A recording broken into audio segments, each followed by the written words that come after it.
Tapi di balik itu ada culture yang harus dirubah dari orang Jawa Barat. Culture apa? Kajenting tekor asal sohor. Ini culture orang Jawa Barat yang membuat dia tidak berkompetitif. Regulasinya bagaimana? Negara harus ngatur. Kalau tidak cukup nggak usah hajatan. Negara harus ngatur. Kalau rakyatnya belum mampu beli motor, jangan nganjuk motor. Negara harus ngatur. Kenapa? Karena angka pinjol di Jawa Barat tertinggi di Indonesia, angka judolnya tertinggi di Indonesia, kemudian angka bank emoknya tertinggi di Indonesia, dan kemudian angka bank kelilingnya tertinggi di Indonesia. Tidak akan pernah selesai bantuan PKH. Tidak akan pernah selesai subsidi pemerintah kalau perilakunya seperti ini. Kalau nanti negara menyelesaikan pendidikan gratis, kesehatan gratis, hari tuanya dijamin, infrastrukturnya baik, subsidi susunya untuk anak sekolahnya ada, telurnya ada, gizinya cukup. Tidak ada lagi alasan orang tuanya untuk menghambur-hamburkan uang. Dengan cara apa? Bangun budaya kemandirian sejak kecil. Anak-anak jangan terus didorong jajan. Bangun kemandiriannya. Caranya bagaimana? Caranya adalah integrasikan Polri dan TNI dalam sistem pendidikan di sekolah dari mulai SD sampai perguruan tinggi. Bagaimana? Saya punya cita-cita dalam 5 tahun ke depan ada 10.000 manajer baru yang lahir dari sekolah manajer yang saya dulu pernah melakukan itu dan berhasil. Bagaimana? Seluruh anak-anak Jawa Barat yang punya kualifikasi, sekolahnya dimasukin sekolah engineer, karena ini cita-cita Pak Prabowo juga, kemudian diploma 3 dan S1, siang paginya dia sekolah di ITB, pulangnya ke mesnya di bawah binaan Kodam dan Polda. Untuk apa? Membangun karakter kebangsaan, punya otaknya jenius. Siapa yang mau pro ini? Pak Prabowo lewat Unhan. Seluruh gagasan Pak Prabowo ini harus diwujudkan dalam tataran birokrasi kita kalau bangsa ini ingin maju. Maka untuk itu ke depan, tugas gubernur itu mengorkestrasi. Karena dia tidak punya wilayah. Dia harus mengorkestrasi anggaran dari mulai anggaran kabupaten kota, anggaran provinsi sampai pusat. Maka ke depan penyusunan anggaran daerah itu akan diintegrasikan dengan provinsi. Daerah bikin skala prioritas apa yang menjadi kemampuan kabupaten kotanya pada sisi apa mampu mengerjakannya. Maka di situ ada tenaga ahli provinsi yang akan mendampingi ketika penyusunan. Dan evaluasi gubernur akan diarahkan pada evaluasi yang bukan administratif tapi substantif. Kalau di daerah ini jalannya rusak, maka anggarannya selesaikan untuk jalan. Yang lainnya nanti bagian provinsi. Kalau di daerah ini sekolahnya buruk, maka sekolah menjadi prioritas utama. Yang lainnya bagian provinsi. Kami akan fokus pada wilayah substantif apa yang menjadi kebutuhan publik. Dan ingat, ketika saya mimpin, tak ada toleransi bagi pejabat untuk jalan-jalan ke luar negeri. Semuanya di dalam negeri. Untuk apa? Agar uang malu kita sebagai pemimpin, pajak rakyat dibayarkan oleh kita, uangnya dibelanjakan di Eropa. Pajak rakyat dibayarkan oleh kita, uangnya dibelanjakan di Singapura, padahal warung Ma Ici, Ma Eroh, Ma Ana, Ma Mina tidak pernah ada yang menjajani oleh kita. Semuanya harus diintegrasi di wilayah Jawa Barat. Kalau kita mencintai Jawa Barat, jangan pernah pergi dari wilayah Jawa Barat. Belanjanya di Jawa Barat, makannya di Jawa Barat, minumnya di Jawa Barat, beger nage kudu di Jawa Barat. Tepuk tangan semuanya. Well, Assalamualaikum warahmatullahi wabarakatuh. Salam Om Swastiastu, Namo Buddhaya, salam kebajikan dan salam sejahtera untuk kita semua. Pemirsa sekalian, kalau kita mau mengikuti gagasan-gagasan dari Kang Deddy Mulyadi, saya sangat yakin dan percaya bahwa semua rakyat yang ada di negeri ini pasti akan sejahtera. Itu kalau semua pemimpin punya pola pikir seperti Kang Deddy Mulyadi. Kang Deddy Mulyadi hari ini di mata saya yang rakyat jelata, saya harus akui bahwa beliau ini adalah pemimpin yang hebat. Gubernur yang hebat. Segala visi, segala misi, segala gagasan, segala program kerja selalu dia orientasikan untuk rakyat. Selalu saja untuk rakyat, rakyat, dan rakyat. Maka bersyukurlah orang Jawa Barat hari ini ketika dipimpin oleh gubernur yang punya pola pikir yang berlian, yang punya pandangan yang visioner. Pemimpin-pemimpin seperti Kang Deddy Mulyadi ini memang sangat langka untuk kita temukan di negara kesatuan Republik Indonesia ini. Karena kebanyakan pemimpin di bangsa ini lebih banyak mengedepankan kepentingan pribadi. Baru setelah itu mereka melakukan kepentingan umum. Tetapi berbeda dengan pola pikir yang dibangun oleh Kang Deddy Mulyadi yang adalah gubernur Jawa Barat ini. Tidak heran bila pada akhirnya banyak komentar yang mengatakan bahwa Kang Deddy Mulyadi ini adalah pemimpin yang visioner, pemimpin yang ingin daerahnya maju. Itulah Kang Deddy Mulyadi. Kalau kita mau melihat kembali kebijakan-kebijakan dari Kang Deddy Mulyadi yang selama ini mendapat penolakan dari kaum elit, sesungguhnya penolakan ini dilakukan atas dasar kepanikan. Sekali lagi, kaum elit yang menolak kebijakan ataupun gagasan dari Kang Deddy Mulyadi itu adalah bentuk kepanikan yang luar biasa. Kenapa hari ini kita melihat ada anggota wakil rakyat yang berkuar-kuar di media sosial menolak kebijakan dari Kang Deddy Mulyadi? Yang jelas karena mereka kehilangan lahan basah. Biasanya sebuah keputusan atau sebuah kebijakan itu bisa direalisasi harus diawali dengan adanya rapat bersama oleh para wakil rakyat ini. Adanya kajian, adanya studi banding, dan lain sebagainya. Kenapa saya harus katakan bahwa hal-hal rapat, kajian, dan studi banding ini merupakan lahan basah? Karena di sanalah pundi-pundi rupiah akan mengalir ke kantong pribadinya mereka. Padahal itu baru perencanaan, belum ada keputusan. Baru dalam tahap perencanaan, tetapi uang sudah mengalir ke kantong pribadinya mereka masing-masing. Hal ini berbanding terbalik dengan Kang Deddy Mulyadi. Dalam pengambilan keputusan ataupun kebijakan yang beliau persembahkan selama ini kepada masyarakat Jawa Barat, selalu satset. Terkadang keputusan itu sudah jalan, kebijakan itu sudah jalan, program itu sudah kerja, baru wakil rakyatnya tahu.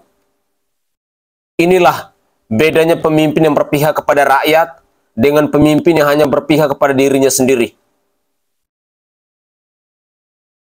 Keunikan dari Kang Deddy Mulyadi, kalau saya perhatikan selama ini, setiap kali beliau pidato, saya tidak pernah melihat bahwa beliau membawa teks. Ini adalah kehebatan yang dimiliki oleh seorang Deddy Mulyadi yang adalah Gubernur Jawa Barat ini. Saya berharap bahwa gagasan-gagasan berlian yang selama ini selalu dipersembahkan oleh Kang Deddy Mulyadi bisa didukung oleh para wakil rakyat yang ada di Provinsi Jawa Barat maupun yang ada di pemerintah pusat.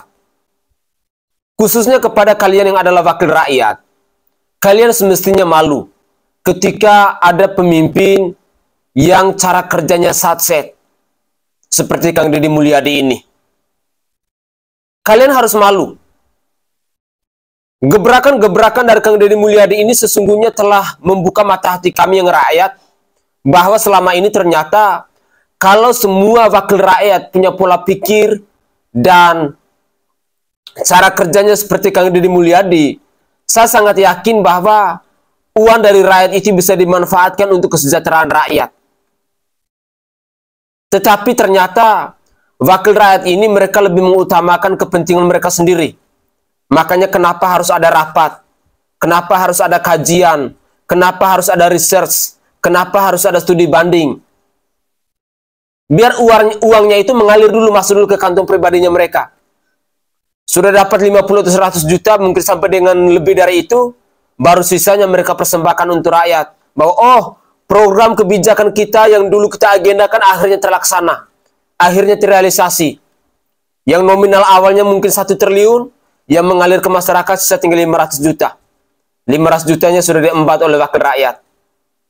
Habis di rapat, habis di kajian, habis di studi banding, habis di research.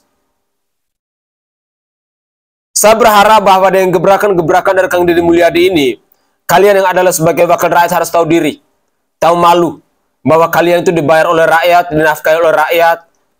Tujuan dari rakyat itu agar kalian bisa mensejahterakan rakyat, bukan mensejahterakan diri kamu sendiri dan keluarga ataupun partai politiknya kamu.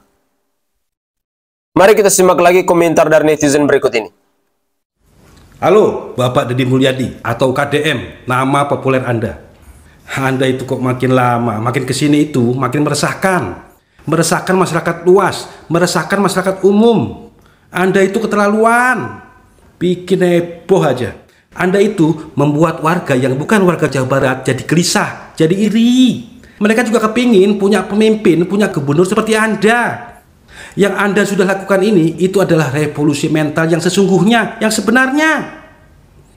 Bapak di-cloning gitu loh Pak, dibikin itu loh apa, robot AI atau AI gitu loh, siapa tahu bisa nanti terus disebarluaskan ke seluruh Nusantara, ke seluruh provinsi Indonesia, dari Sabang sampai Merauke, dari Miangas sampai Pulau Rote, biar mereka juga bisa merasakan gak cuma warga Jabar aja yang masa depannya bakal cerah gitu loh Pak.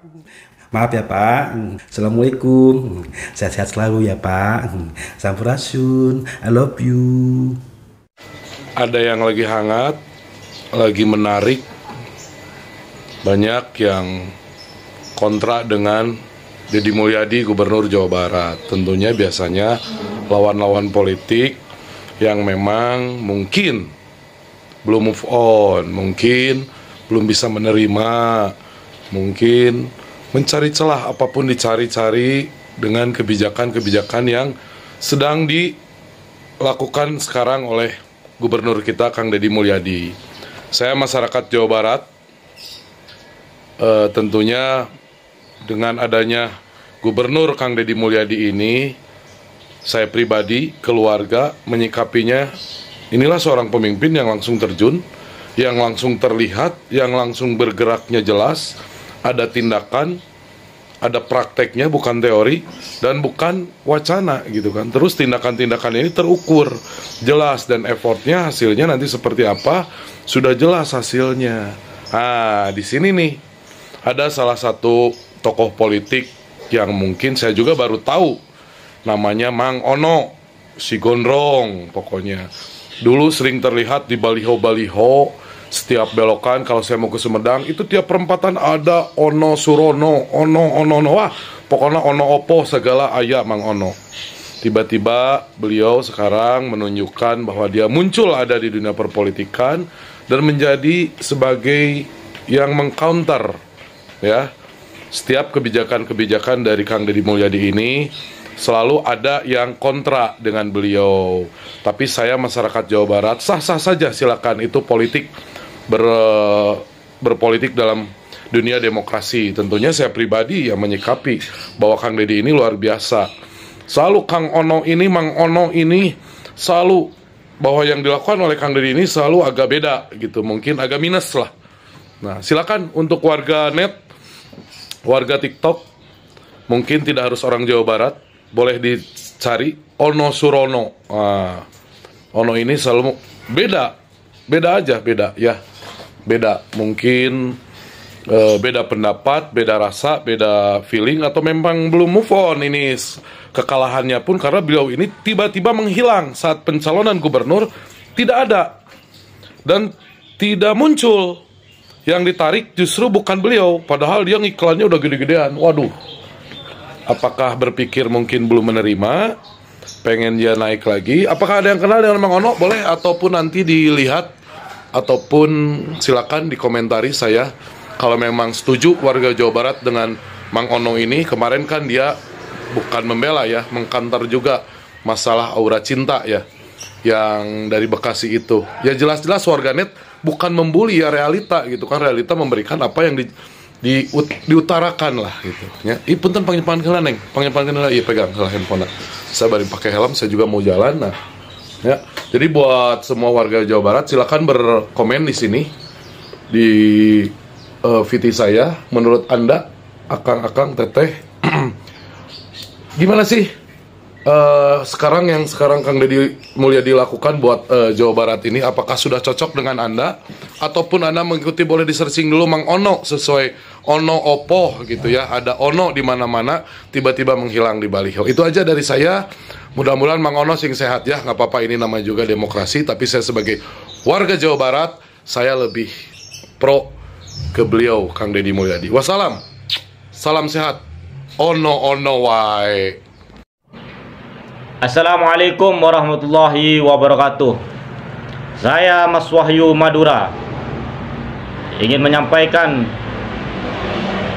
kepada Gubernur Jawa Barat dan seluruh warga Jawa Barat khususnya dan umumnya seluruh warga negara Indonesia, bahwa Kang Deddy Mulyadi yang sekarang menjabat Gubernur Jawa Barat tidak pantas menjadi gubernur.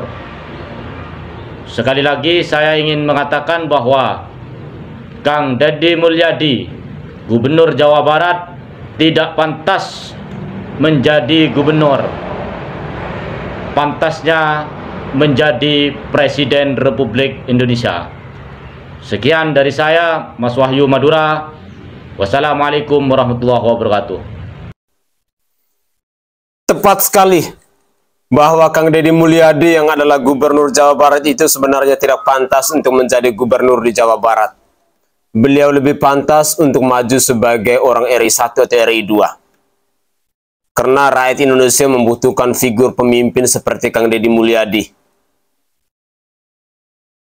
Pemirsa sekalian, dari komentar-komentar netizen tadi memang ada satu sosok yang menarik, yakni anggota DPRD di Provinsi Jawa Barat. Lebih tepatnya beliau ini adalah wakil DPRD Provinsi Jawa Barat yang bernama Ono Surono dari Partai PDI Perjuangan.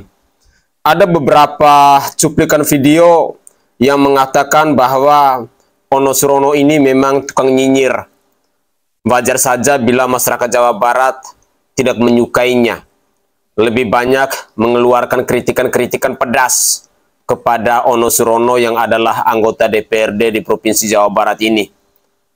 Ono Surono ini kalau kita perhatikan dalam VT-nya dia, selalu saja kontra terhadap kebijakan ataupun gagasan ataupun program-program kerja dari Kang Deddy Mulyadi yang adalah Gubernur Jawa Barat. Bahkan ada komentar pedas yang mengatakan bahwa orang-orang PDIP itu memang sudah tidak berguna lagi di Provinsi Jawa Barat itu. Sehingga kerjanya mereka hanya berkoar-koar, hanya nyinyir sana, nyinyir sini. Tetapi tidak pernah melakukan aksi kerja nyata kepada masyarakat Jawa Barat. Dari komentar-komentar netizen ini, percaya atau tidak percaya bahwa ketika seorang Ono Surono terus berkoar-koar di media sosial, terus menolak kebijakan ataupun program-program kerja dari Kang Deddy Mulyadi, hal ini akan berdampak negatif untuk PDI Perjuangan. Bahkan ada komentar yang mengatakan bahwa PDI Perjuangan akan anjlok di tahun 2029 nanti. Ya, saya hanya berpesan saja, kalau hari ini orang-orang PDIP tidak mampu lagi untuk membangun citra-citra positif kepada masyarakat, maka dapat dipastikan sampai kapanpun PDI akan tetap nyungsep. Hilangnya kepercayaan dari masyarakat kepada partai PDI Perjuangan yang punya moto katanya partainya wong cilik, tetapi kelakuannya tidak pernah mencerminkan bahwa mereka ini adalah partai-partai wong cilik yang selalunya berpihak kepada wong cilik. Padahal hari ini kita masyarakat Indonesia heboh dengan segala kebijakan, dengan segala program kerja dari Kang Deddy Mulyadi yang selalu berpihak kepada rakyatnya. Kalau orang-orang PDIP punya hati nurani, punya akal sehat, seperti Ono Surono ini, pastinya dia akan mendukung kebijakan-kebijakan dari Kang Deddy Mulyadi untuk membangun Jawa Barat itu menjadi provinsi yang istimewa. Terlebih khususnya terkait dengan kebijakan terbaru dari Kang Deddy Mulyadi, di mana anak-anak yang nakal, anak-anak yang terlibat tawuran, anak-anak yang memakai barang-barang terlarang seperti narkoboy dan lain sebagainya itu dimasuk di barak militer. Tetapi Ono Surono ini membantah kebijakan ini. Terus terang, hari ini ada beberapa catatan penting. Wakil rakyat dari PDI Perjuangan yang sudah mulai digaungkan oleh rakyatnya. Di DPRD Provinsi Jawa Barat ada Ono Surono. Lalu di DPR RI ada Ibu Esti Wijayati yang adalah anggota Komisi 10 di DPR RI. Juga ramai di media sosial di mana rakyat menghujat, rakyat mengkritik, rakyat mengecam ketika adanya aksi penolakan dari Ibu Esti Wijayati ini yang adalah anggota DPR RI dari Partai PDI Perjuangan juga. Saya berharap bahwa kalian itu harus melek. Hari ini rakyat Indonesia sudah sangat kritis, sudah sangat pintar. Kita hidup di era media sosial. Sehingga segala informasi, segala pemberitaan itu bisa diterima oleh masyarakat. Jujur, kalau memang PDIP terus menunjukkan sikap-sikap mereka seperti ini, dapat dipastikan bahwa di tahun 2029 nanti PDI akan nyungsep. Sekali lagi, PDI akan nyungsep. Rakyat tidak akan mendukung kepada partai politik yang hanya berkuar-kuar, yang hanya omong kosong. Yang rakyat butuh hari ini adalah aksi kerja nyata, bukan omong kosong semata. Semoga saja cuplikan-cuplikan video ini bisa menyadarkan kita, bisa mengetuk pintu hati kita, sehingga kedepannya kita harus lebih kritis untuk memilih partai politik ataupun untuk mendukung pemimpin-pemimpin yang akan maju, entah itu sebagai wakil daerah di provinsi maupun di pusat. Jangan sampai kita memilih pemimpin yang pada akhirnya mereka hanya sibuk untuk mengurus diri mereka sendiri. Tidak pernah memikirkan kehidupan kita sebagai rakyat. Di saat ada pemimpin yang membuat kebijakan, yang membuat keputusan yang pro terhadap rakyat, tetapi mereka malah menolaknya. Inilah contoh-contoh pemimpin yang harus kita lawan, yang harus kita kritisi, dan mari kita bersama-sama satukan suara untuk memusnahkan partai-partai politik yang tidak berguna untuk nusa dan bangsa ini. Karena hari ini kita butuh partai-partai politik yang selalu menunjukkan keberpihakannya kepada rakyat, bukan menolak, bukan memprotes, bukan menggonggong kebijakan-kebijakan yang berdampak positif terhadap rakyat. Saya Sainai dari Provinsi Nusa Tenggara Timur. Saatnya kita yang rakyat jelata harus berani untuk bersuara. Salam hormat, salam NKRI, dan salam Pancasila untuk kita semua.